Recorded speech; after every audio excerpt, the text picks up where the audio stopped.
અંકલેશ્વરના બાકરોલ ગામ નજીક ઉકાઈ કેનાલમાં જોખમી રસાયણયુક્ત પાણી ઠાલવવાના કેસમાં ક્રાઇમ બ્રાન્ચે 5 આરોપીઓની ધરપકડ કરી છે।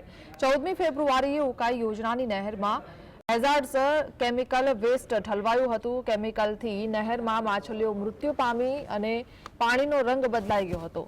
ઉકાઈ જમણા કાંઠા નહેર વિભાગના નાયબ કાર્યપાલક ઇજનેર શિલ્પા ભાલાણીએ પનોલી પોલીસ મથકે ફરિયાદ નોંધાવી હતી, જે બાદ પોલીસે 150થી વધુ સીસીટીવી ફૂટેજ તપાસ્યા બાદ એક સંદિગ્ધ આઈસર ટેમ્પો શોધી કાઢ્યો છે।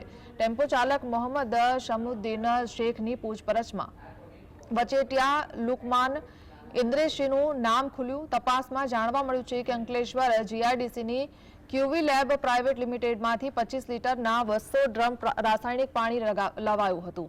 પોલીસે કંપનીના સંચાલકો કૃપેશ પટેલ, ચિંતન ચૌહાણ અને વેદાંત શાહની ધરપકડ કરી છે।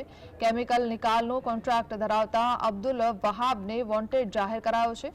આ કેસમાં અપરાધ માનવવધનો ગુનો પણ નોંધવામાં આવ્યો છે। ટેકનિકલ સર્વેલન્સ તેમજ હ્યુમન ઇન્ટેલિજન્સની મદદથી અલગ અલગ દ્રષ્ટિકોણથી ઝીણવટભરી તપાસ કરી અને અંતે આરોપીઓને પકડવામાં સફળતા પ્રાપ્ત થયેલ છે, જેની અંદર મુખ્ય 5 આરોપીઓ આપણને પકડવામાં આવેલ છે। જે 5 આરોપીઓમાં કૃપેશ પટેલ, ચિંતન કુમાર ચૌહાણ તેમજ વેદાંત શાહ કે જેઓ ક્યુવી લેબ્સ પ્રાથમિક લિમિટેડ કે જે અંકલેશ્વર જીઆઈડીસી ની અંદર આવેલ છે તેમાં નોકરી કરે છે, તેમના દ્વારા અબ્દુલ વહાબ કરીને એક વ્યક્તિ છે જેમને મદદ લેવામાં આવે છે આ એકવીએસ વેસ્ટના નિકાલ કરવા માટે।